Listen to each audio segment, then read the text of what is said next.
This morning, my guest in the studio with me is Dr. Paul Dankwa, government spokesperson on governance and security, as well as Mr. Kwame Nkrumah, the secretary of the Independent Committee of the CPP. Gentlemen, welcome to the program. Very much. Paul, a very good morning to you too, and happy new month. Happy new month. Same to you. Right. So, like we do on the show, we give our guests a minute or two to get into any issue of national interest that they want to react to.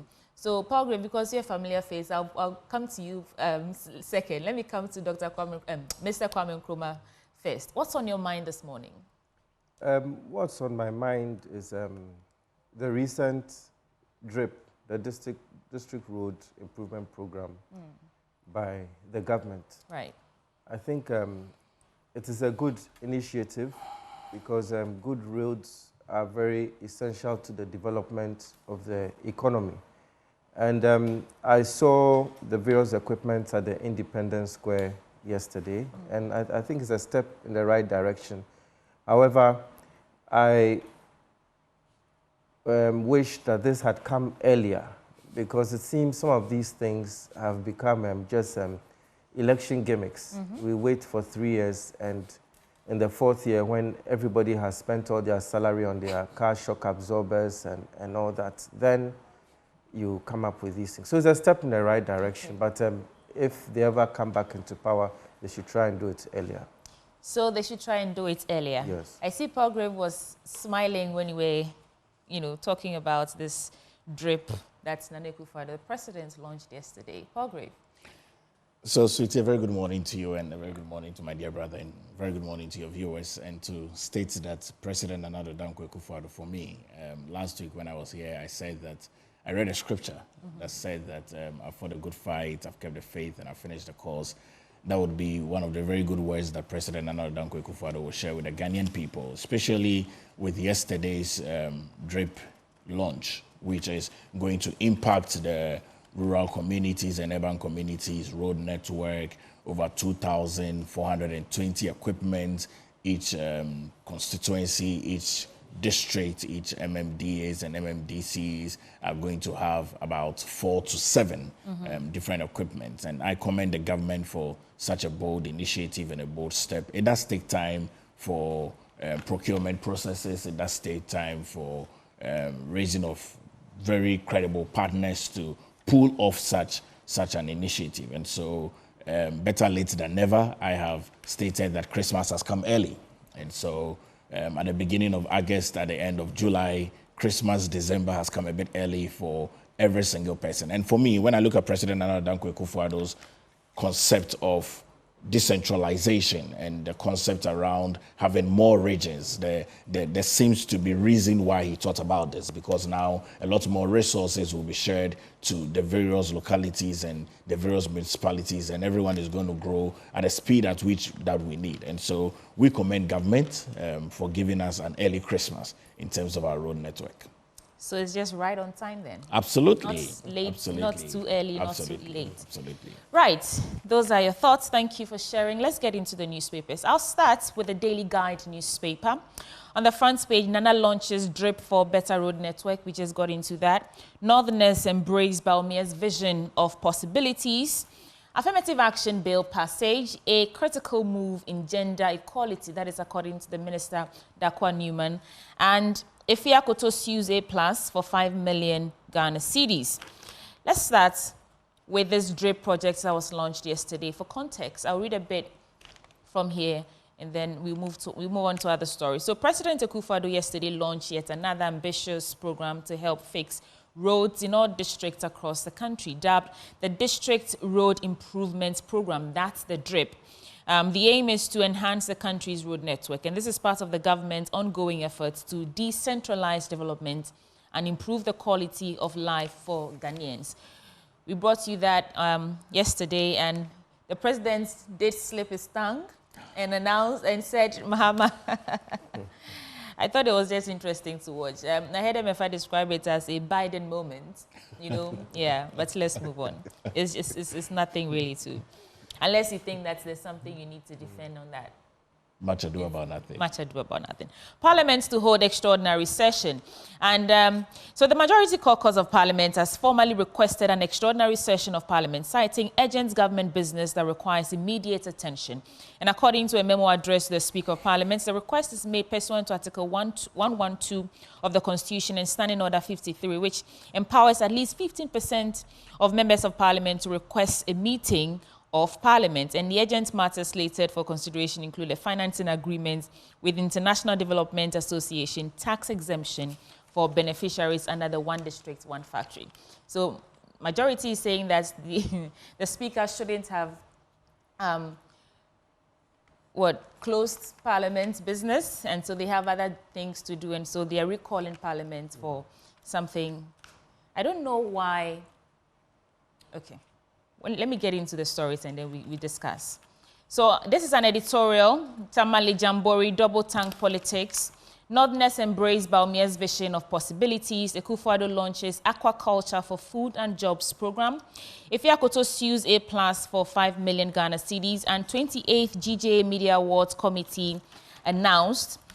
Bank of Ghana launches centralized foreign exchange platform, and I want to get into the story. The Bank of Ghana has launched the centralized foreign exchange trading platform that will be effective today, August 1st, 2024. A release signed by the BOG Secretary Sandra Thompson said the launch of the platform is to boost the control for directors of management of bureaus and enlarge the bank's surveillance and handling of their operations in compliance with the Foreign Exchange Act 2006 at 723 and the Anti-Money Laundering Act as amended, and it also complies with other relevant notices and enactment. According to the release, all licensed foreign exchange bureaus must now use this platform when buying and exchanging foreign currencies, marking a milestone in the bank's attempt to establish sound and safe operations of foreign exchange business.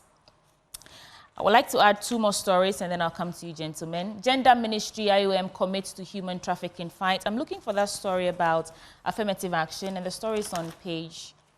Right.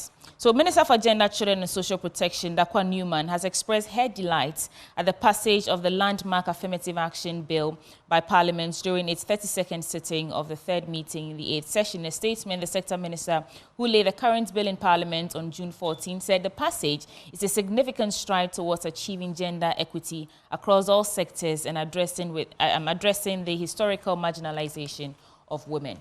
So first, the launch of this DRIP, and then hanging Parliament and the call for an extraordinary session because there's still parliamentary business, according to the majority, passage of the affirmative action bill, and then the central bank's launch of a centralized foreign exchange platform. These 4 stories for your reflections.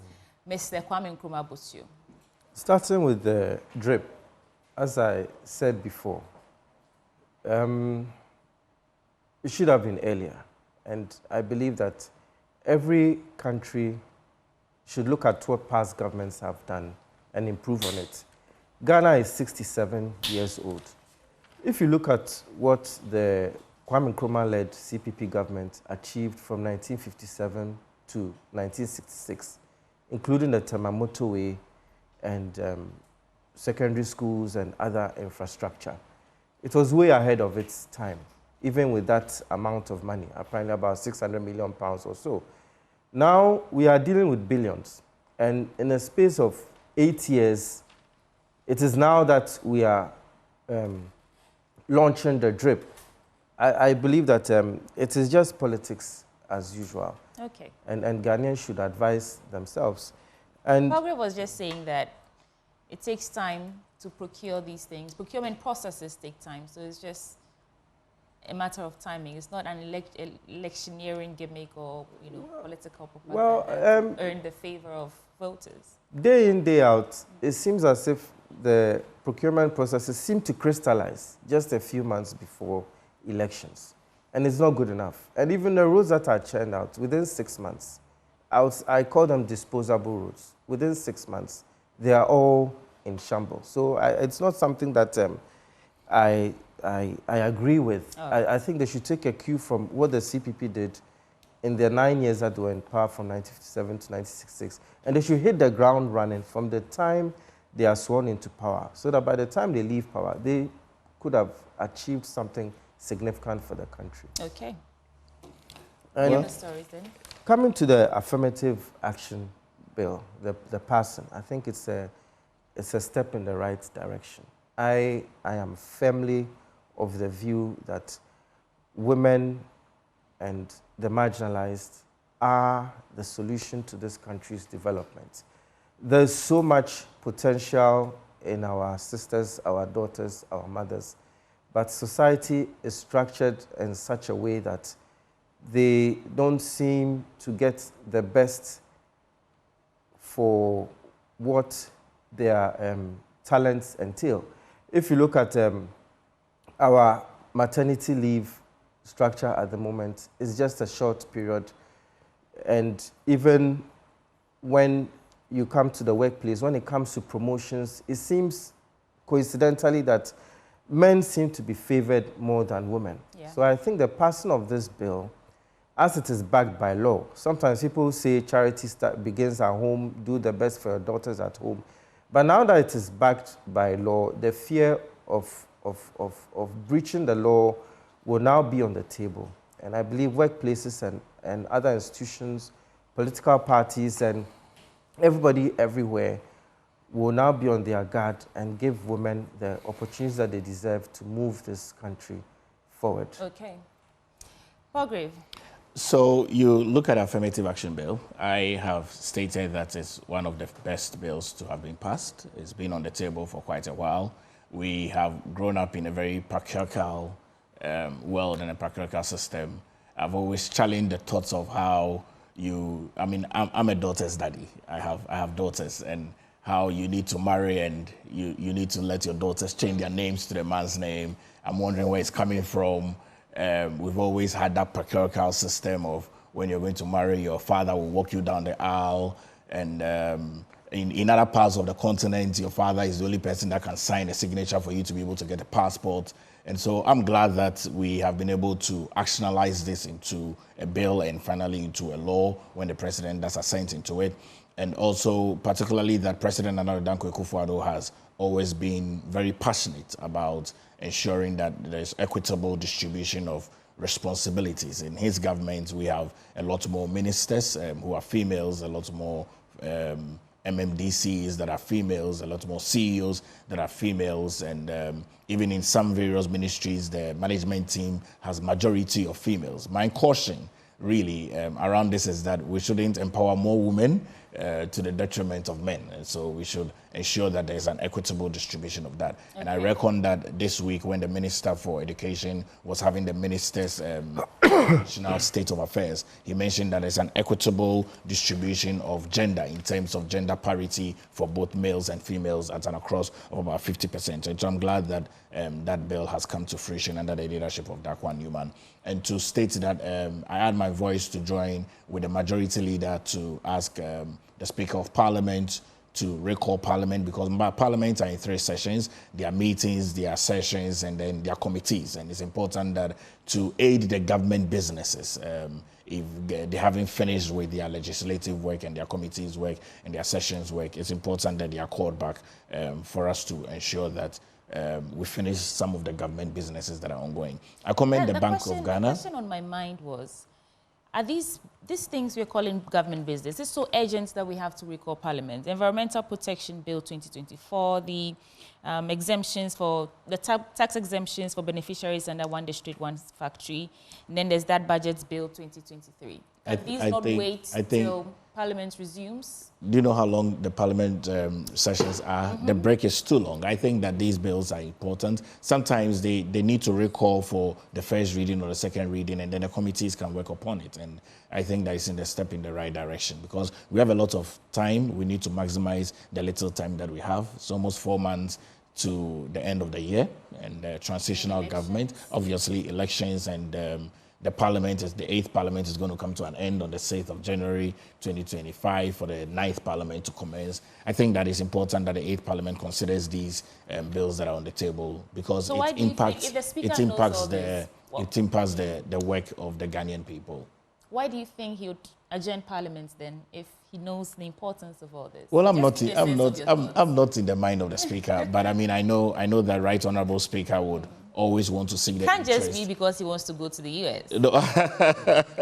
Can't just be that. Well, I mean, I'm not too sure what the speaker is thinking, but I think that every single Ghanaian should add their voice to the call by the majority leader to ask that Parliament resumes just for a few more days to finish these bills or even continue the conversations around these bills because they're important. I mean, if tax exemptions are going for paid persons that are doing one district, one factory, you can imagine the impact of that in the Ghanaian economy. So it's important that we allow Parliament to sit for a few more days. Right. I want to commend Bank of Ghana for this Forex platforms because it's critically important as we look at stability of our Ghanaian currency and also to ensure that we have an equitable agreement of how Forex is going to be on a regular day-to-day basis. And I've seen that the Bank of Ghana has been doing some good work over the past years, especially in regulating the Forex industry and ensuring that persons that go to the Forex Bureau would be able to have an ID card, and if you are transacting Forex currencies, you'll be able to go through those processes. And so I commend this Forex platform. I'm very certain that we'll not have different prices that are ongoing at various places in various Forex Bureau, but whatever you find in Forex Bureau A, you find the same in Forex Bureau B, and I think that would be very good for our currency and our Ghanaian economy. Yes, I would want to add my voice. I agree with the Parliament recall, especially regarding the Environmental Protection Bill. We cannot claim that our environment is in a good condition, especially with galamsey and other issues. It's a total mess. So it's a step in the right direction. I commend the majority leader for recalling, and I'm sure it will be approved. And with the BOG platform too, it is also a very good step in the right direction. We've had various well-meaning institutions who have fallen foul of these Forex laws, and some of them it hasn't been deliberate.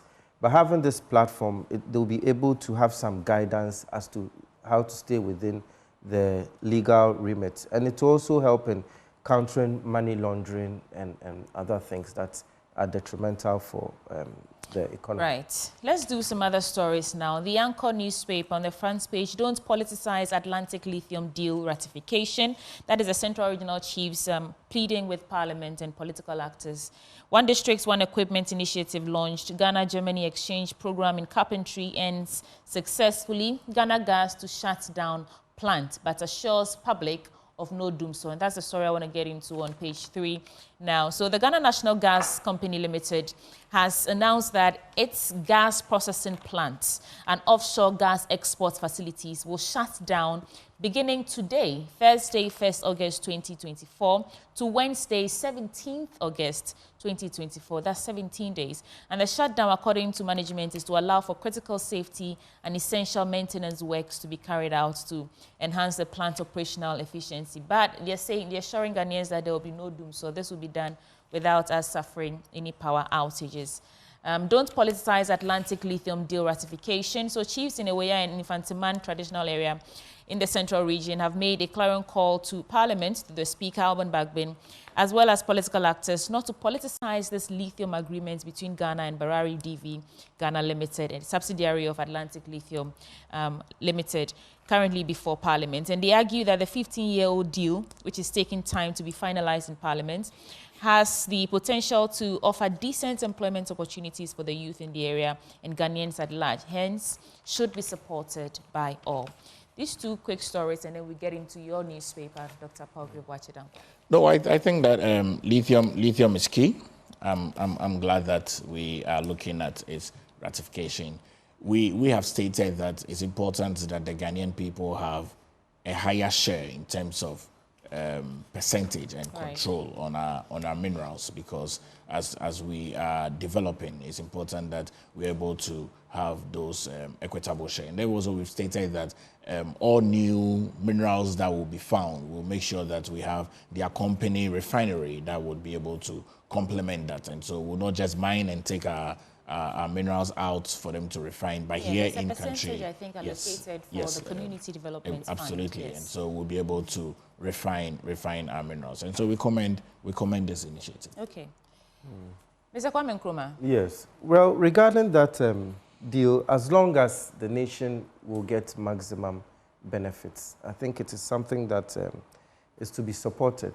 But as Dr. Palgrave said, there's a percentage that is allocated to the community development. To the community development, and I believe when Parliament will review it accordingly to avoid the mistakes we made with our gold resources in the past, where these foreign companies they make extreme profits to the detriment of the country. So we just have to take our time. I know 15 years is a long time, but we still have to take our time to make sure that we get the maximum benefit for the country. But aside that, I think it's a good thing. Yes. Let's get into the Daily Graphic now. That's your paper. So on the front page of the Daily Graphic, President launches Road Improvement Program. Initiative provides 2,240 road construction equipment and creates 10,000 jobs. You know, this is a very good initiative. And anyone who attempts to politicize it will be off the grade of our continuous development as a country. Because I look at the graders, I look at the water tankers, I look at the wheel loaders, I look at the bulldozers, I look at the rollers, backhoes, low beds, concrete mixer, tipper truck, and I commend government that over the years they have been very concise, very focused in ensuring that this is delivered. And it's not an election project at all, because from now, roads that are deteriorated can be fixed in the various constituencies and districts and municipalities, and I'm concerned that this is coming up, and I'm happy for that, and I commend President Akufo-Addo. We've spoken about jobs over and over again. This is going to create about 10,000 jobs instantly, and we must commend that. NHIA launches free annual health checkup initiative. Graphic grader housing fair begins today. EC begins mop-up registration today. The Choose Peace Over Violence, which is the Christian, I think it's the Ghana Peace Council, is stating that Professor Nkrumah would be buried on Monday. Francis Nkrumah will be buried on Monday. I think a few other stories that I found in here which are of critical importance. There's global politics going on in the United States of America. Kamala Harris is ongoing. NHIA and free annual healthcare checkup initiative. Maybe I can just take that, because I think that's key. The National Health Insurance Authority has launched a free health screening initiative under the National Health Insurance Scheme as part of national efforts to tackle non-communicable diseases and chronic conditions. The free annual health checkup program will provide free health screening to all citizens. The Chief Executive, Dr. Da Costa Boajai, told Daily Graphic in Accra yesterday that the initiative on the team addressing non-communicable diseases and chronic diseases in Ghana was a preventive aspect of the healthcare.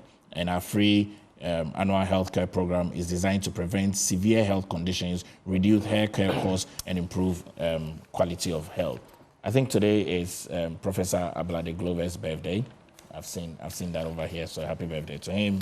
And then a few host of stories that is ongoing in politics. The ECG. I see a story about political parties must. I think it's on the next page.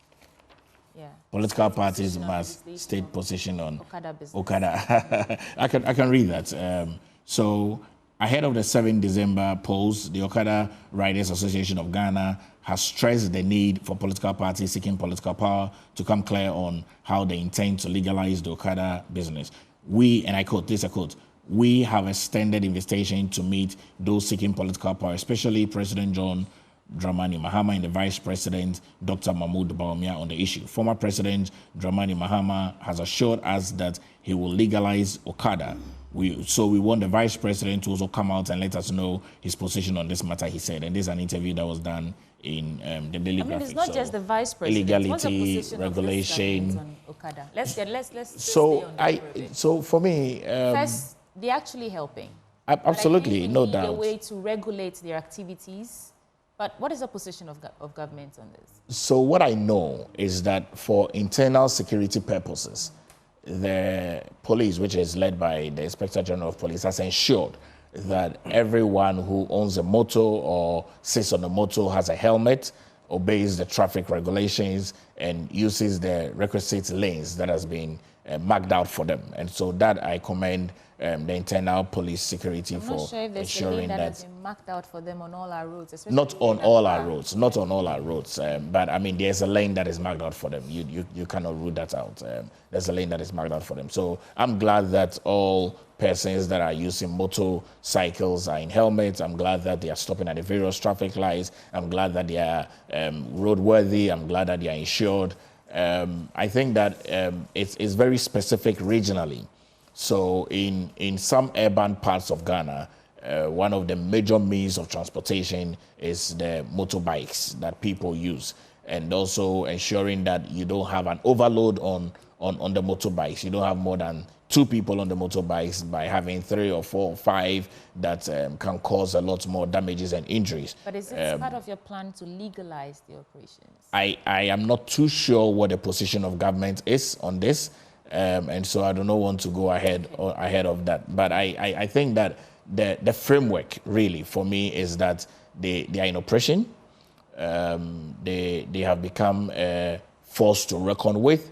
Every now and then, even when I am heated in very deep traffic and I need to get to the radio station early, I can jump on one. So I have a personal helmet that I use every now and then. And so it's a broader conversation that must be held, because I think that they have become a force to reckon with. And they are saying that they'll be voting based on, or their interest in who they vote for is based on the direction that they choose. And the former president, John Dramani Mahama, has been very clear that he intends to legalize it. But what do you think, Mr. Kwame? I think in the short term, the Okada business is quite beneficial. I mean, there have been instances where sometimes senior lawyers, occasionally, I mean, you are late for court, you jump on the Okada and get to work. But I think in the long term, we should look at beefing up our public transport system. Is woefully inadequate. We should look at our rail systems. We should look at our bus rapid transport systems and all that. These things in the short term, they are okay, but we should think long term. We should think about our children, because you cannot have everybody jumping on Okada. And it is true that there are some designated lanes, from Standards Board all the way to about the Ponglo traffic lights. There are some designated lanes for motorbikes. But regarding safety, there are also some issues there. I know quite a number of people who've lost their lives through reckless riding by the Okada. So in the short term, it can be legalized, but it should not be our focus. Our focus should be in the long term. Rail transport, whether it is subway, whether it is this sky train that was never implemented. Have you seen some of the structures they put up for the sky train? Dr. Bajidanko, have you seen what? Have you seen one? I think if you're coming back from the Volta region, I'm not sure exactly what I see. Yes. Have you seen what I'm? I think I've seen. What I see is that President.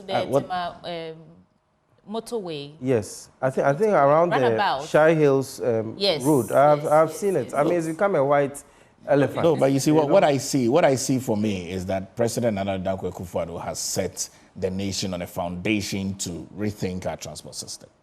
That is what I see. What I see is that President Nana Akufo-Addo has sought to build a lot more foundational works within the railway industry, and I can promise the Ghanaian people that the future government is going to be really exciting when we begin to implement and see the rails working effectively, because the rail infrastructure has been marked out, it's been put in place. All we need now is to put the machines on, and we hope that no one will go and put a vehicle to collide it when we are testing. Can you really be making these promises? No, absolutely. 4 or 5 months. Absolutely. Absolutely. I mean, the government has always been key in ensuring that promises that are made are promises that are delivered and promises that are kept. On page 20 of the daily graphic, cost of data in Ghana, the complex dynamics, and I see the picture of Dr. Joe Anoche here, the Director General of NCA, and the Sector Minister, the Honorable Osla, also Akufo. I think that I'll just take a quote here that says that obviously by fostering a collaborative approach, stakeholders can navigate the complexities of data pricing and work towards a more comprehensive and inclusive digital future for all Ghanaians. I think that's all time will allow. It's the birthday of the Auditor General, right? Mr. Johnson Ekwamwa. Happy birthday. Yes, okay. All right, let's get into your newspaper. I think you have the new finder. Yes, I do. And one of the stories that really caught my mind is a non-political story. It can be found on page 5 about Melcom donating 25 medical fridges to 25 hospitals nationwide. Okay. If you take a close look at the developed countries, you have corporate institutions, you have individuals investing a lot into public infrastructure. It is a step in the right direction. And I think other institutions should take a look at this and should follow suit and do what they can to also assist the government, because the government cannot do it alone. And if you go to page 4, Minority files RTR request to demand cost of drip project is also a step in the right direction, looking at the ambulance saga and all that. Sometimes if you do not look at the figures from the beginning, that is when we have these explosive court cases and all that. So the due diligence has to be done, as the Court of Appeal held that the due diligence was supposed to be done by the Ministry of Health and not the minority. So can you tell us, can you give us an estimate, Dr. Palgrave? Well, what I'm aware of, what I'm aware of is that what did it cost us? What I'm aware of is that this has come from the District Assembly Common Fund. Okay, so an estimate of I don't have an idea readily, but you see on your page 24 of your daily graphic says 90 million euros a great project commences in Northtown. That's also a very key development that is ongoing. It says that we need technology. No, we are not deviating. We're asking about the estimate, how much it costs for this drip project to be launched. Yes, that is what I'm saying, that I'm aware that it's come from the District Assembly Common Fund. You can't put a figure to it. No, I'm aware that. Let's hold on the 90 million agric project. No, but it's in the dailies. Yeah, let's finish. You're done with your papers. Okay. Dr. Kwame Nkrumah, you finish and then maybe you have time, I'll allow it. Yeah. So I'm not a doctor, just to clarify. Mr. Kwame Nkrumah, you know Dr. Kwame Nkrumah? Yes, so I sorry for that. Yeah. I understand. So but can you do the stories on the front page first? Regarding the front page, we have the 2,240 machines to fix roads, which I said is a step in the right direction, but it's too late. It's too late. 8 years, you are now doing this. 9 years of CPP, the roads we did are still there, including the Tamamoto way. They should take a cue from that. And next time, if they ever come back into power. And if you look at recalling Parliament to approve loans and bills, I agree perfectly with the majority leader. It's very important that we all do our best to work around the clock. And if, in case the Speaker of Parliament is not ready, he has his deputies there, and things can go on without him. And Ghana Gas, our maintenance culture has been a problem. So I was very, very happy to see this story. Maintenance is always key, and I think I would give them 100% for this shutdown too. Well, it begins today. Hopefully, they don't actually let we, as citizens, suffer power outages during this maintenance. Well, they have promised. But I do want to. pose a question to you, Mr. Kwame Nkrumah, because you're from the CPP. Yes. What are your plans for this year's election? We have opened nominations, and we have had a few people pick their nomination forms. So we are going to contest the 2024 elections. And when it comes to the 4 months, today is 1st August. You're now opening nominations? No, we opened nominations last week. You know, so as we speak, you don't have a flag bearer. We haven't had a flag bearer election, but we do have aspirants who have picked forms, and we are having an election on the 24th of August. And we have worked very hard, and we know that come December 7th, we'll be crowned with success. What constitutes this hard work that you've done? Well, we are on the ground everywhere, and everybody knows the ideology of the CPP. It is not a a raw capitalist property grabbing kind of institution. He quoted, I have done a good job, etc., from the Bible. And the last time I was here, I also quoted 1 Kings 4:25, which says that in the days of Solomon, every man had his house and his garden and lived in safety. So that is a socialist ideology where everybody has to benefit, not survival of the fittest. And the CPP record is there for everybody to see. It is not a family and friends kind of thing. Are you confident that you'll be able to do all the groundwork, all the internal elections that you're supposed to hold before December 2024, and which would, enable you make some significant impact during this election? We will be able to do it. And even CPP in the early 80s, under the name of PNP with Dr. Liman, they also had their various internal wranglings. The internal wrangling is not new to the party because we are very passionate people with the interest of Ghanaians at heart. So occasionally we seem to be at each other's throats.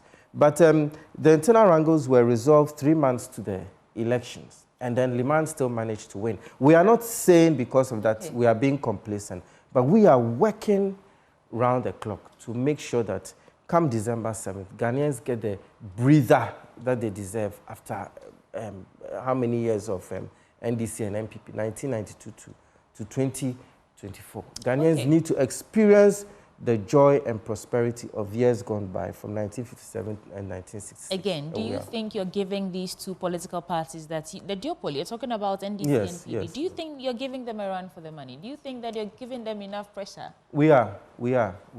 And fortunately, their own record is there for Ghanaians to see. If you compare it to the record of the CPP, it is there. It is cast in stone. All right. History tells it. We have to wrap up. Dr. Paul Wachidanko, I'll give you a couple of minutes. Well, I think that CPP lives in past glories very much. They should wake up and really smell the coffee, because the truth of the matter is that in this Fourth Republic, the Ghanaian people are aware that better managers of the economy, better understanding of the economy, better caring nature of the economy is none other than the New Patriotic Party. Really? Developments that have begun earlier, from 2000 to 2008 under President John Ajay-Kumpo. You mentioned earlier. Dr. Pablo, hold for me, please. Also, earlier you just said that every promise this government has made, they ensure that they fulfill them. Absolutely. Now you're saying that in terms of the economy, absolutely, blah, blah, blah. Absolutely. I hold my view on that. 3 promises that this government has made. I hold my view on that. The president said he's putting his presidency on the line. Okay. Fight Galamsey. Okay. He says that he would not allow his ministers or members in his government to loot. Okay. Or get away with corruption-related issues. Okay. And he promised $1, 1 cedi. $1, 1 cedi. And that was the vice president. Okay. Still, the head of the economic management team. Okay. Have you delivered on those 3 promises? Okay. As we speak. And you have about 4 or 5 months to the end of your tenure. 3 promises of fighting Galamsey. We have delivered on that. You have not delivered on that. We have. The liking skills are very clear. You know, we came to meet... Absolutely. We came to meet a very devastated... Go and look at the lands that has been reclaimed, lands that people did legal and illegal mining that left abandoned. Our government has had to reclaim a number of lands. Go and look at LEAP, alternative livelihood. Go and look at LEAP. Go and look at LEAP, the people that live in the vulnerable environments where mining goes on. We have made sure that there's an alternative livelihood program. We've brought in about 12 mercury-free machines to ensure that people move away from the water bodies. There's a lot more education. We've concentrated and ensured that people that are in the localities, the chiefs, they own the lands. We've given the power of attorney to them. And so when it comes to Galamsey and the president's promise on that, I believe that he's fulfilled and achieved that very clearly. Number 2, you talk about corruption. Yeah. There is not a single person in this government that has been involved in corruption or corruption-related activities that has been convicted by the law courts. If you find any evidence of that, I think that the president has always put in the schemes in place, set up the Office of the Special Prosecutor, invested very largely in the anti-graft agencies. That's office now. How do you think it's faring? Well, I think it's doing very well. I think it's fulfilling the mandate that has been given onto them. And so you look at these 3 promises that has been given. I think that we have performed equitably well. And I would state very strongly that in this 4th Republic, the New Patriotic Party is the party that understands the Ghanaian economy. The New Patriotic Party is the party that continues to develop the Ghanaian country. And I'm certain that on the 7th of December 2024, the Ghanaian people will do us another honest. The Ghanaian people will be the judge of all absolutely, the things that you absolutely. say. Let's leave it at that. So I'll give you just 1 minute to wrap up your thoughts, and then we have to go. Even 30 seconds. Yeah. There are 1D, 1D, 1 district, 1 down. 1D, 1F. They were not able to. That 1D, 1F, they were not able to. That is not 1D, 1 million, they were not able to. Now they are going to 1D, 1E, 1 equipment. You see, it is not a matter of clever acronyms. It is a situation on the ground. And I think they should move away from these catchy phrases and then do the job on the ground. That's what I have. Thank you so much, Mr. Kwame Nkrumah Bosio. And from the CPP, you are part of the independent committee of the CPP. And then Dr. Palgrave Bachidankwa also joined us. He's government spokesperson on governance and security. And